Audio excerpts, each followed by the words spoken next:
Hey YouTube, Facebook, and whatnot. This is Blade Junkie.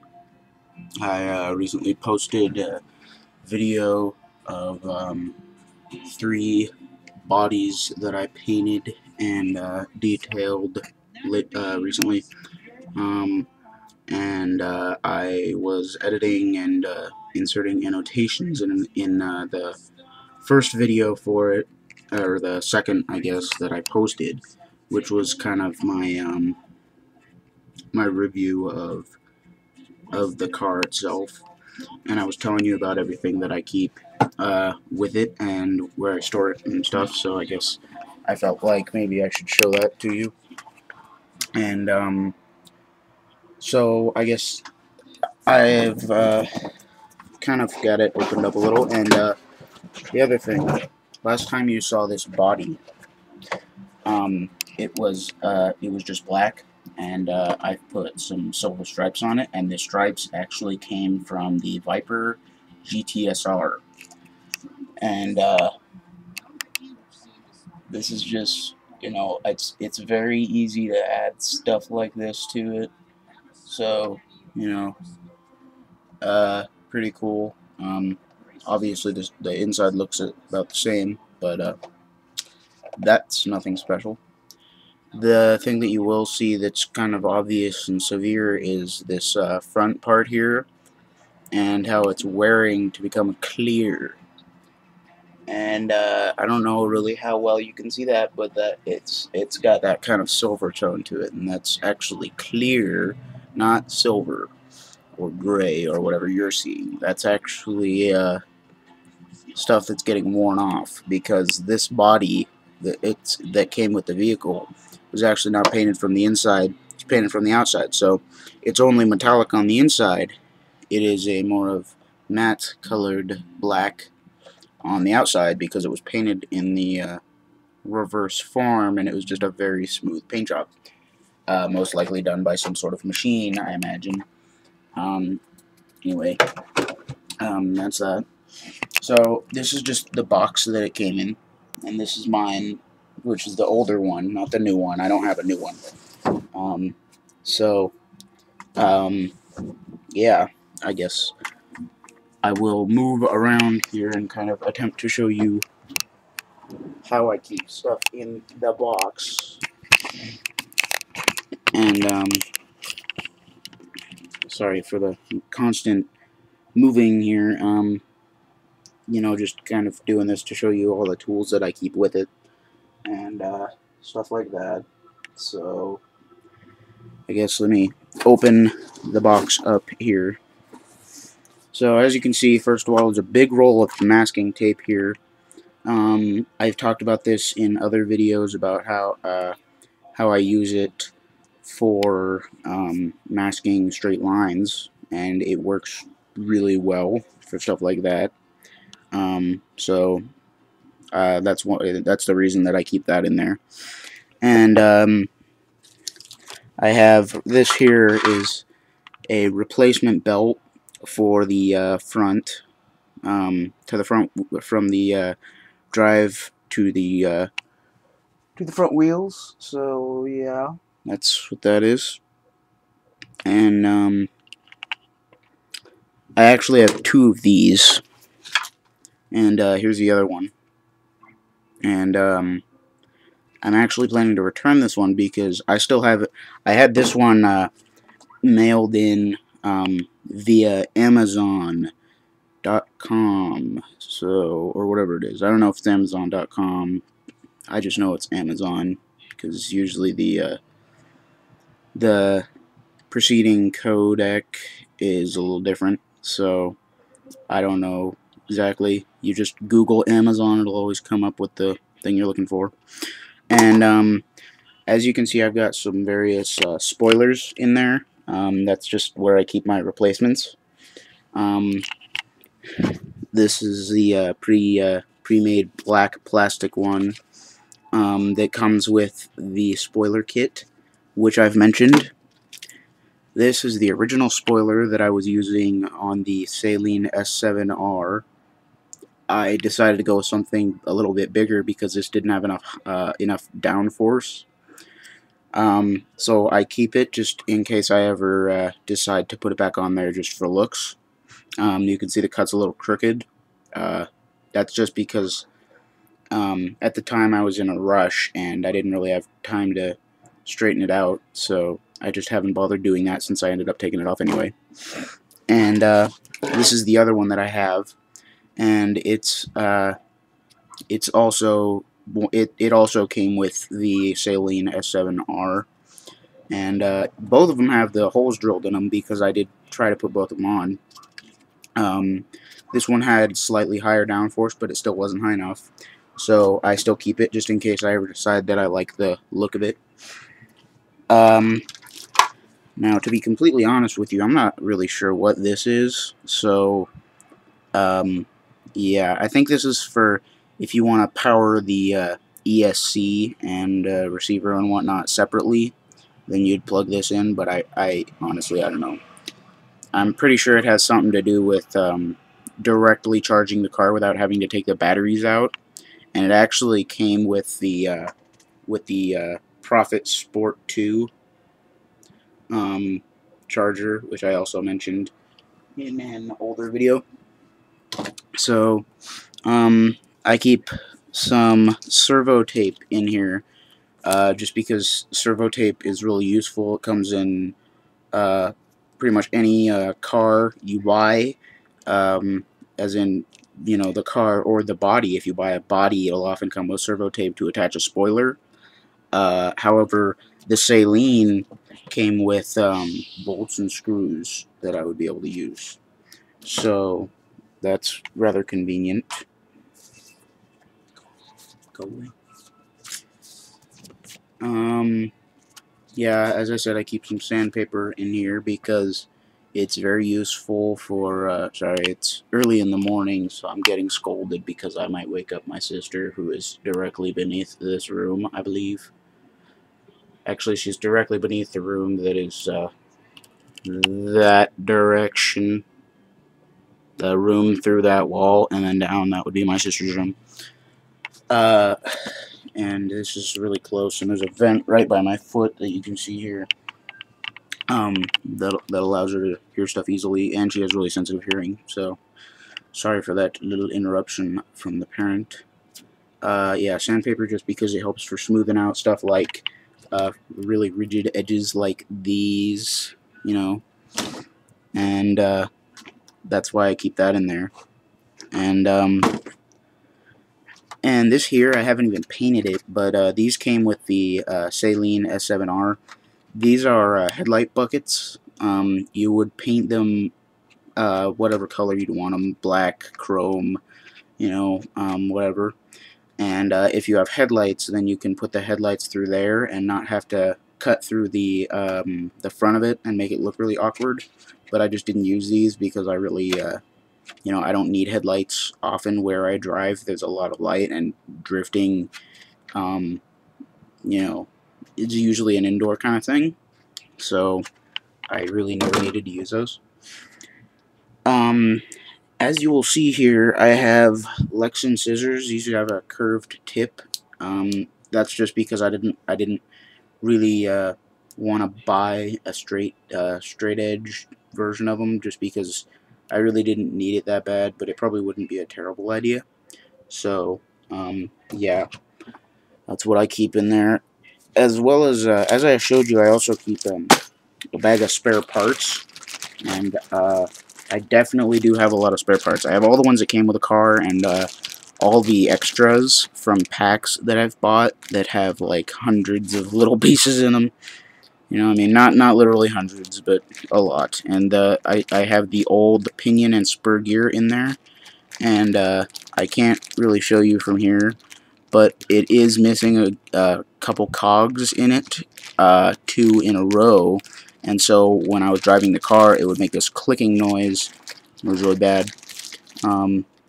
So yeah, those are all the spare parts that I keep in here, including the little spoiler things that'll hold the spoiler up to a little bit of a higher point, just because, you know, with drifting you don't need a whole lot of downforce. But that Saline body is actually my grip racing body, not my drift tournament body. I also keep some needle nose pliers in here, because, you know, tweezers are too weak to do some of the stuff that you need to do. And if you're wondering what I mean by things you need to do, these are really useful if you lose some of the pins, because they are really, really hard to find, and then even harder to put in. So I need those to, the pair of those to help me with that. And this is the OLFA or Alpha CMP1 circle cutter, and I will attempt to kind of show you what's so special about it. But anyway, first of all, it's got this little protective cap here, and you take this off. It's also got the spare blades inside of it, and right there, it's got quite a few, which is great. It's very good. I don't exactly know what these little things are for. I imagine you would stick them to something and then put the little needle here through it, and then it would keep it, you know, centered as you wish or whatever. And so you turn this here, and it allows you to move this, and depending on however large you need the circle. So you might have it really large if you need to cut out a hole for just air holes, or a hole for the engine if you have a nitro car. But I use them for the wheels, just because it works really well to cut those out. And of course this here, if you turn it, you can adjust how far out the blade is, and you can use different hobby blades, but I'd say for Lexan bodies, you just best to score with this. So it's pretty simple. Once you've put it at whatever you want it, you know, you just put it there, and then you tighten it, and then you just push this down into the Lexan, and then it'll pop through, and then you just turn it around, and then lift it up, and then turn it, and then set it down again, and just turn it, and keep doing that kind of a thing until it seems reasonably scored. And you don't want it to go quite through, so don't push too hard on it. Just give it enough push that it'll make an obvious line there that wasn't there before. And then after doing that a few times, you just pull the plastic away, and it'll leave you with a really nice, you know, smooth circle, pretty much perfect curve, which is great. So I think I've said this is you can get this for around 15 or 20 bucks, depending on where you buy it. Somewhere I think you can get it for 10. The other thing you can see in this box is I have a whole lot of stickers and painting tips and whatnot, and that's just because it's very useful to keep things like that. For example, this of course, I have the full-size poster, but I don't really hang it up in my room, so this just helps if I ever need a little hint with my painting and the order and whatnot. And I keep all my decal sheets in here, such as this one here, just a carbon decal sheet. It's really the only decal sheet I have. This is a sticker paper, which you're supposed to use with paint masks, and this is the diagram of a paint mask that I have, and it's actually this one right here that it's a diagram of, and this is really just for basic image. I don't really know why they put it in there, but it's called the slash design, and it's just nice for you know, getting certain patterns on the vehicle that you want. I have the DVD, which came with the car, and it assists you in changing your tires and various stuff like that. And one thing that was really helpful, I don't know, I mean, you can see a lot of these decals and stuff and the painting and all that. XXX Maine has some really good videos on their YouTube channel on how to paint and detail your RC car body from scratch, pretty much. So, you know, if any of you are new to this and you don't know really how well you can do it, I'd say go to just type into YouTube XXXMAIN, and just when it pops up, you'll be looking at one with some cars probably, and that's how you'll know what it is. And they just helped me a lot with those videos on how to get the car ready to drive. And with my first body that I painted, it was a real help. And I painted my first body before I even had the car, just because I wanted a practice body. And actually, before that, I even painted my dad's car. He has a Kyosho Cosmo that he got back in the 80s, and he hadn't painted the body because he really didn't care for all the work that it took, and it was just extra money that he didn't want to spend. So I painted his car as the first test car, and I haven't showed that body yet, just because that's my dad's car. He let me paint it, but it is his car, so I don't want to, do anything to jeopardize that or whatever. It's actually it's almost unfortunate, really, but it recently broke, and we're actually looking for a rear axle, and we're actually looking for the axle with the hinge. That part of it broke because it hadn't been used in so long that it got stiff, and then it was brittle, so it just broke real easy. So we're actually looking for a replacement for that. So if any of you know where we could get one of those, that would be really convenient. So, you know, sorry, hold on. Yeah, it's actually it's just, it's unfortunate. But if you know where we can get anything like that, we've been trying to find one, but it's really hard to find from a car from 1980s. So anyway, what else you'll see in this box is I still have all the decal sheets from my previous cars, like the Viper GTSR there. This one's from the Teresa. This one here is from the Camaro, the 98 Camaro. And I still keep all the little diagrams of where stuff goes. This one here, also from the Viper GTSR. And yeah, Viper GTSR, the diagrams for all of those. And this is a full-size poster. These come with most of the bodies that you'll buy will come with a full-size poster that'll show you every body they have. These are from the original, and I didn't really like the whole gold look. That's why I changed it over to a silver look, because it didn't look good to me. So this here from the Saline, and I have more than enough Saline stickers, I'm telling you. That thing, I showed you the video, well, alright, I didn't show you the video, I showed you the body in a video, and if you've seen that video, you know how crazy that thing is. It's got Saline written in about 7 places on it already. See, now this is Hobbytown Racing, their race schedule for this year, and I keep that because that's a good place to race your cars. So if you live near a Hobbytown, great place. This here, also from the Saline, and another thing, you see it's got a price tag over here. That's actually not decals.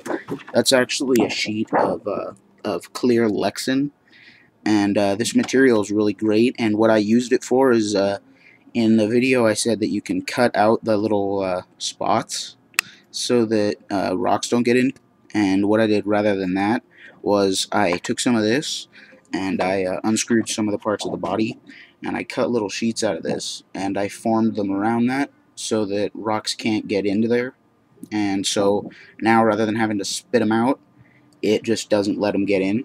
And this stuff is also great if you have a really big sheet, and if you have any sort of form, you could make a form out of foam, and all you'd have to do is press the body of the car onto it, and then just press this onto the foam, and then you would have an immediate copy. And all you'd have to use is just get a vacuum foam seal for it, and you can vacuum form a body for yourself if you want, or a waterproofing thing if you'd like, but I think it's really overdoing it anyway, because you shouldn't really be driving it in water anyway, especially because if you're getting the new version, it already has waterproof elements. So really, not necessary, but it is definitely convenient.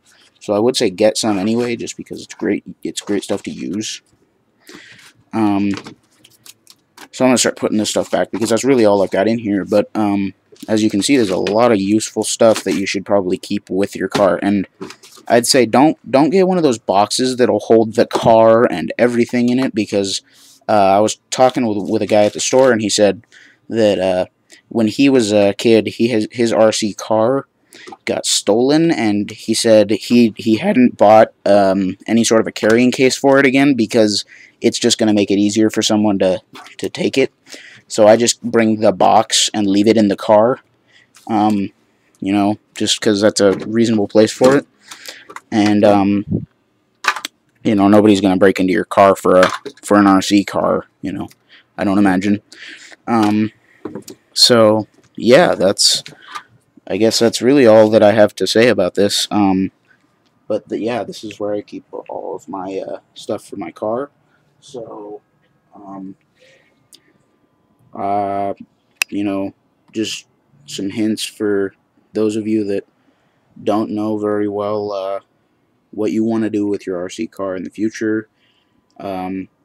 This is just a hint for things that you'll probably need in the future with your car if you do end up getting an HPI, which I would advise, because many others will be lower quality or too expensive. So for something that's worth the money that you pay for it, I'd say this probably tops the charts. So I guess that's really all I've got to say to you this time. So yeah, this is Blade Junkie signing off. Thanks for watching.